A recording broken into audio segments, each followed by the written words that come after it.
Hey, friends and clients. I am actually hopping on to record a podcast here in a few minutes, and I'm just so inspired with the content that we're going to be talking about in our conversation today that I decided to give you a sneak peek and preview kind of what we're going to be talking about today in the podcast. So, of course, this podcast is on the topic of the exercise coach. And we're going to start off. The person who's interviewing me is actually a client of ours. He is over 50 years old, and his general story is that he started experiencing some significant health factors, decline in some of his health factors after age 50. He found himself severely overweight, at risk for some pretty serious diseases, very unhealthy and physical pain. Mobility was starting to be an issue, joint pain, all kinds of limiting factors that were just simply getting in the way of his quality of life. And he came to the exercise coach kind of a skeptic about the 20 minutes twice a week, but in a pretty short period of time had some significant improvements in his health, so much so that he lost 45, or it was even more than that, pounds in 6 months or less, decreased his inflammation levels, reduced his pain levels, surged his energy levels, all kinds of amazing changes in his body in a very short period of time. And he is a big super fan of our studio, and he wants the world to know. And so today we're having a conversation related to his story and really what the exercise coach is designed for those like him. So this screen that you're going to see here is when you become middle age, when you get to that middle of your life stage, you start to have some, we call them key health biomarkers. Biomarkers are just measurable and quantifiable numbers that represent the state of your overall health. These include things like your blood, your triglyceride count, and your cholesterol levels, your even things like your body mass index or the waist circumference you have. All of these are measurable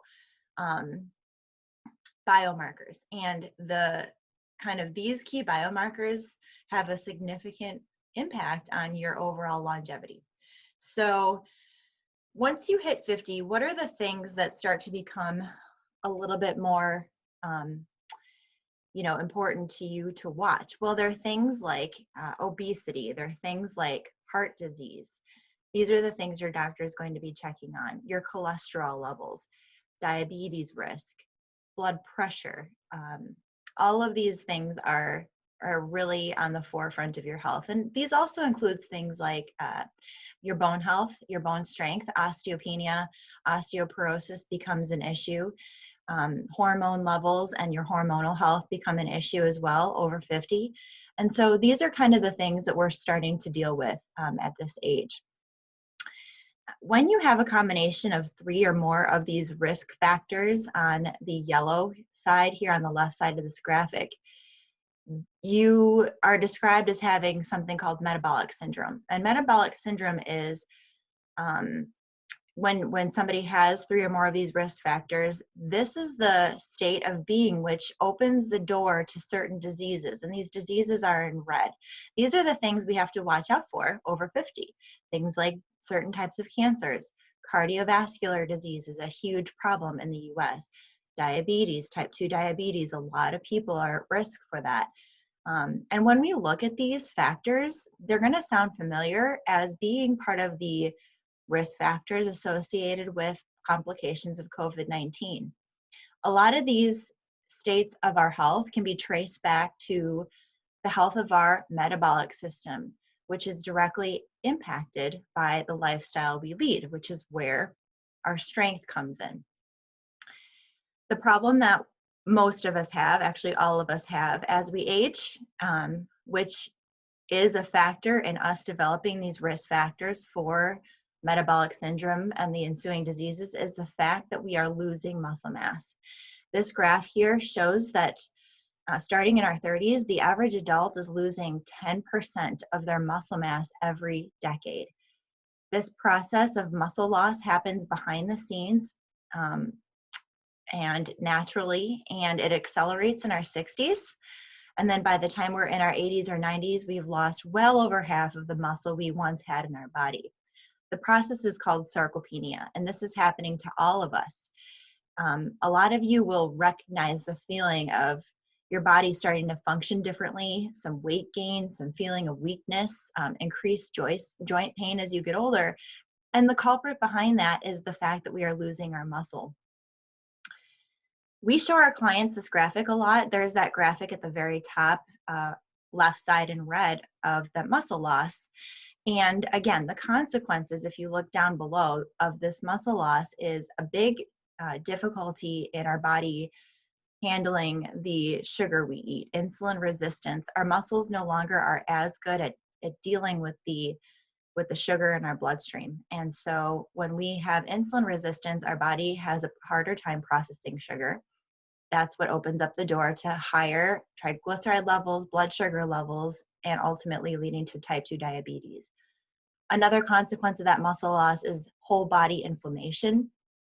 Inflammation is an unhealthy state for our body to be in, and it is directly related, again, to those risk factors, developing those diseases that we're trying to avoid. Fat accumulation. The average adult is gaining 15 pounds of fat every decade. This is going to be the natural or default trajectory if we don't do something. And then, of course, our compromised health and vitality. We feel the effects of weakness. We feel the effects of muscle weakness. And we see older adults, maybe our parents, who are in a wheelchair or using walkers or canes to get around because they no longer have the strength to do the everyday things that they want. Falling once you are in your 80s or 90s becomes a significant factor in your longevity. Those who fall have a much harder time of getting back to the healthy place of health that they once were. And it's a big deal. So what are the benefits, though, of strength training? And where does strength training come in? So the good news about this decline in our muscle, sarcopenia, the muscle loss that happens to us as we get older, the good news about that is that it's actually preventable and can even be reversed. And it only takes 2 20-minute workouts a week to see significant muscle change, strength gains, and all of the benefits that come along with it. What are some of the benefits of strength training when it's done safely and effectively? For one, our muscular system obviously becomes greatly improved. So I was mentioning, studies show that the weaker you are, the closer you are to mortality. But it doesn't have to be that way. The more muscle mass in your body, the better functioning all of your body's physiological systems are. Your cardiovascular health improves through strength training and adding to muscle mass in your body. Blood pressure has been proven to be significantly reduced. Cholesterol levels, all of those things, even your body's ability for your heart not to have to work as hard is a direct result of strength training. I give an analogy sometimes of, picture yourself on vacation and you want to climb up a volcano to take a look at it, or some kind of climbing activity on your trip. And when you are out of shape and your muscles are weak, your legs have to work really hard. You feel that burning to get up the mountain or the staircase or whatever it may be. And your heart is pounding and you feel it pounding hard, and you feel to yourself like, ooh, this isn't probably very good for me. I'm really winded and I don't know if I can keep up with this. Your heart has to work really hard to keep up with the demands that you're placing on your body. Picture yourself, though, having strength trained. You've done a strength training program for 4 to 6 months. Your legs are so much stronger. Next time you go up that staircase or climb that mountain, it's a lot easier to do because you have more leg strength. Therefore, your heart has to work less hard. Your cardiovascular health is greatly impacted for the better through strength training. Your metabolic system. As you combine strength training with a healthy approach to nutrition, it is has been proven to aid in fat loss and really sustain fat loss. Your skeletal system improves. Your muscles have a direct effect on your bone density. We've actually seen studies that show that bone mineral density is improved significantly and quantifiably through strength training. If you are at risk for osteoporosis, your doctor will recommend strength training. It is amazing to see the changes in somebody's bone density having strength trained. Your hormonal system and your neurological systems also improve. We know that our cognition, our memory, our mood is vastly improved. Hormonal system, our bodies, again, do a much better job at regulating our blood sugar levels. We become less insulin resistant, thereby regulating the blood sugar levels in our body and helping all of our hormones to work in a better way. We're going to talk about the environment of an exercise coach facility being different than a gym.